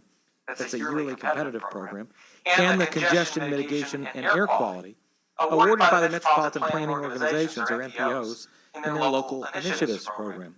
The vehicles are used in services designed to meet the needs of senior citizens and people with disabilities, and for community transportation shuttles for the general public. We ask for your approval of item 2002-02. May I have a motion to approve? May I have a second? Any discussion amongst the board? Joyce, please take roll call. Roll call vote, Board Member Adams? Yes. Board Member Caulfield? Yes. Board Member Doshi? Yes. Board Member Fulton? Yes. Board Member Marocco? Yes. Chair Gutierrez Gacchetti? Yes. Motion carried. Now I'd like Eric to present 2002-03 regarding design services for the Long Cliff project. We are recommending approval of item 2002-03, New Jersey Transit Resilience Program Long Slip Fill and Rail Enhancement Project, contract amendment for Phase 2 design services. Phase 2 of the Long Slip Fill and Rail Enhancement Project is currently addressing the railroad engineering design of new railroad improvements, 2-track interlockings, 6-yard tracks, catenary power, bridge and viaduct structures to connect the existing rail infrastructure, to new passenger platforms in the Longstep Station, and other improvements. This includes structural filter rail tracks above the base flood elevation with retaining walls above existing grade levels.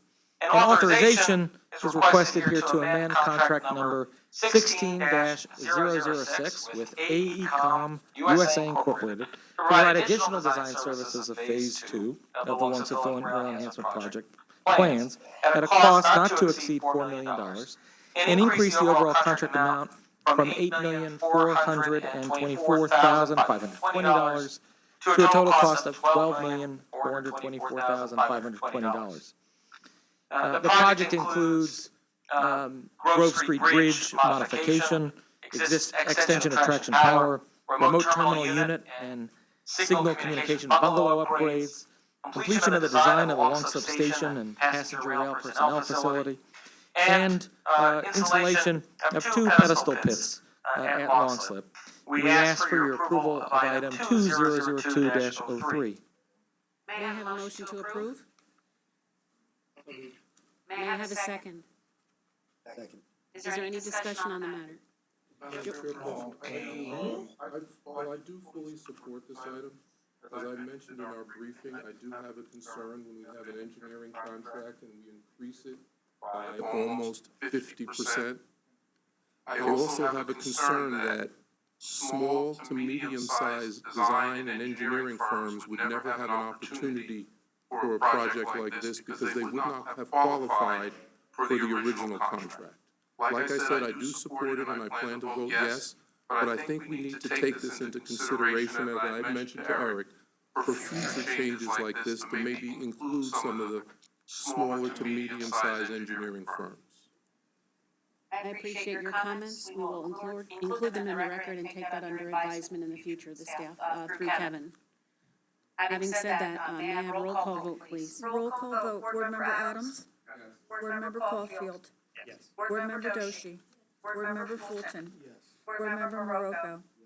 Chair Gutierrez Gutierrez? Yes. Motion carried. I'd now like to introduce Ray Kenny, Senior Vice President and General Manager for Rail Operations, to present for item 2002-04 regarding the purchase of main inductors for the Aero 3s. Good evening. We are recommending approval of item, approval of item 2002-04, procurement by exception, purchase of main inductors for the Aero 3 electric multiple unit vehicles. The Aero 3 electric multiple unit vehicles were originally built in 1977 and had a midlife overhaul in 1992 through 1995, during which a new AC 23 years already, the Aero 3s? less powerful DC system. New Jersey Transit currently operates 69 Aero 3 electric multiple unit married pairs consisting of 2 vehicles, which cannot operate independently of one another. Each Aero 3 married pair requires a main inductor, which is the backbone of the high voltage system, to reduce electrical losses and improve the electrical system's overall performance. The main inductors installed during the midlife overhaul have reached the end of their useful life cycle. Authorization is requested to enter into a contract with Hitron Corporation for the purchase of 69 Aero 3 electric multiple unit married pair railcar main inductors, including the tooling charge, in an amount not to exceed $3,249,831 plus 5% for contingencies, for a total contract authorization of $3,412,322.55, subject to the availability of funds. We ask for your approval of item 2002-04. Thank you. May I have a motion to approve? May I have a second? Is there any discussion by the board? Hearing none, Joyce, would you take roll call? Roll call vote, Board Member Adams? Board Member Caulfield? Board Member Doshi? Board Member Fulton? Board Member Marocco? Chair Gutierrez Gutierrez? Yes. Motion carried. I'd now like to introduce Bill Vaquero, Senior Vice President and Chief Financial Officer and Treasurer, for board item 2002-05 regarding professional service contract. Thank you. We are recommending approval of item 2002 2022-05 professional services contract to conduct a best practices quinquennial study of New Jersey Transit's financial management and budget reporting practices. Authorization is requested to enter into contract with Guidehouse LLP to provide consulting services to New Jersey Transit in order to conduct a statutorily mandated study regarding the best practices for financial management and budget reporting at a cost not to exceed $540,849.44, plus 10% for contingencies, subject to the availability of funds. We ask for your approval of item 2002-05. May I have a motion to approve? May I have a second? Second.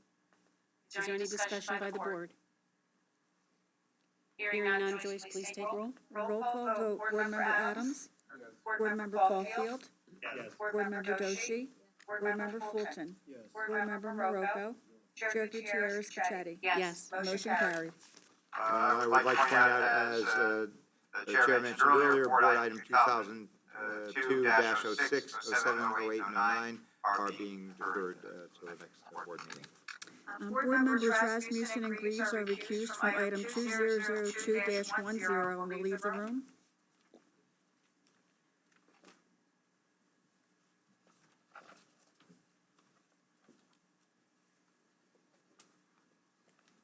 All right, I'd now like Bill to introduce item 2002-10 regarding a personal injury claim of Raphael Robinson. Thank you. We are recommending approval of item 2002-10, personal injury claim of Raphael Robinson. Authorization is requested to settle the claim of Raphael Robinson through his attorney at an amount discussed in executive session. The Attorney General has approved the proposed settlement, subject to the availability of funds. We ask for your approval of item 2002-10. May I have a motion to approve? May I have a second? Is there any discussion amongst the board? Hearing none, Joyce, please take roll call. Roll call vote, Board Member Adams? Board Member Caulfield? Board Member Doshi? Board Member Fulton? Board Member Marocco? Chair Gutierrez Cachetti? Yes. Motion carried.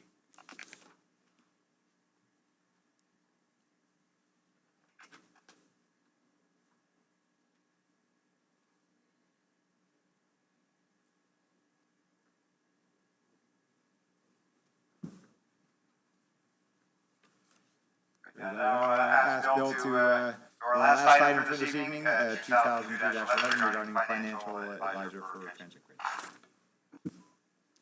Thank you. We are recommending approval of item 2002-11, financial advisor for New Jersey Transit Grid. New Jersey Transit requires a financial advisor to serve during the competitive procurement process to evaluate the structuring of the procurement and the financial proposals and mechanisms proposed. We are seeking approval for a firm that specializes in P3 advisory service with experience advising clean energy projects. On December 19, 2019, New Jersey Transit issued a request for proposals to 3 financial advisory firms that had previously been appointed to the State of New Jersey Treasurer's Office Public-Private Partnerships Advisors Pool: Piper Sandler, Ernst & Young, and ING Rebel Advisory, Inc. Bids were submitted on January 14, 2020 by all three firms, Piper Sandler, E&Y, and ING Rebel. Piper Sandler and Company was a successful bidder based on the highest combined technical and cost scores. Authorization is requested to enter into a contract with Piper Sandler and Company to provide financial advisory services at a cost not to exceed $1.6 million, plus 10% for contingencies, subject to the availability of funds.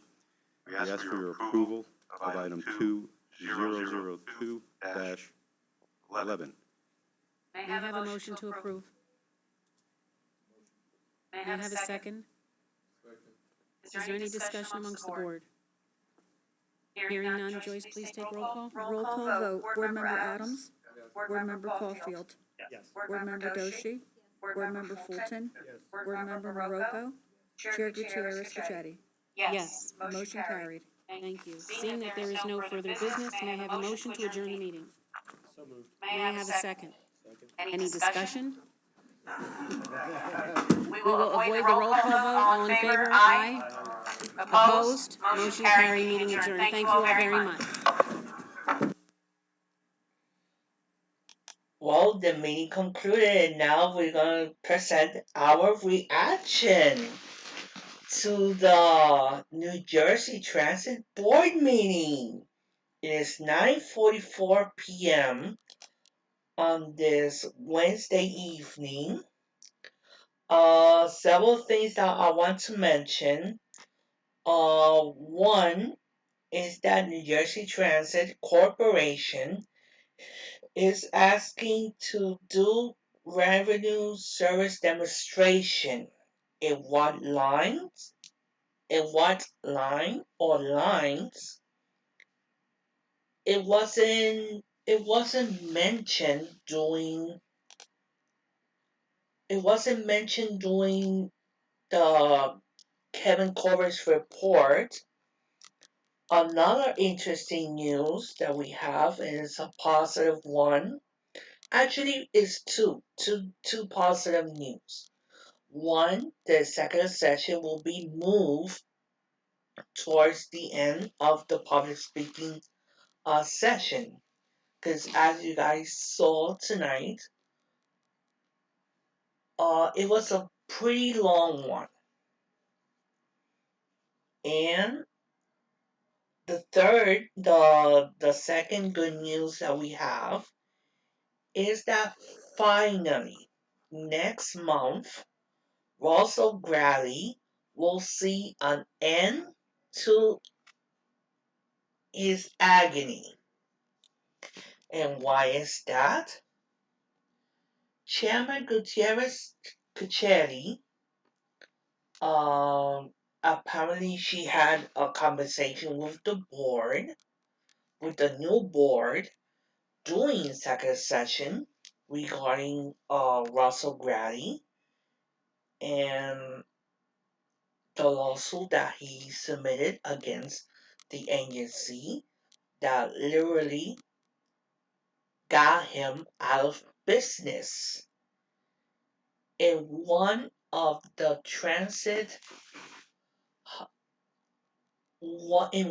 biggest transit hubs in New Jersey.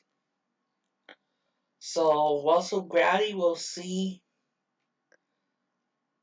that his days of injustice will be over with. As you saw, the former president of the MTA Bridges and Tunnels, Cedric Fulton, is now part of the New Jersey Transit Board of Directors. A former senator, Bob Gordon, is part of the MTA board. Obviously, he had to recuse himself of the majority of the votes of the items presented tonight to avoid conflict of interest. So, very interesting meeting. Let's say most of the speakers, let's say none of them brought the issue of positive train control, and yet again, no complete report, neither from Ray Kenny or Kevin Corbett, regarding positive train control. This is very dangerous.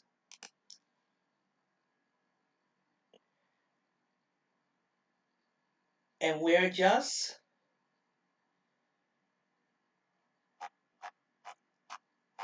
only months away. Friday, January 1st. No, in other words, Thursday, January 31st, 2020. That's the deadline. And if NJT doesn't complete all the necessary requirements by the FRA, that means that on Friday, January 1st, 2021, there won't be no trains running from the following stations: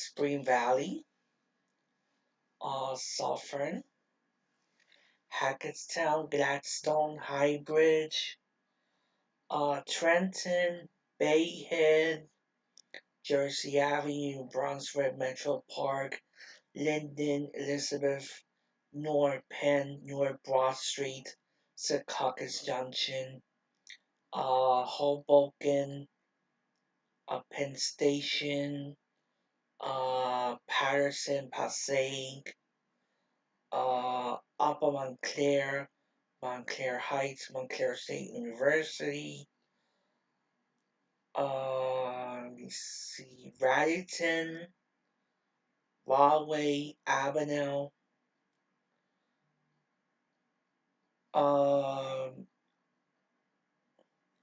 Long Branch, Perth Amboy, South Amboy, Woodbridge,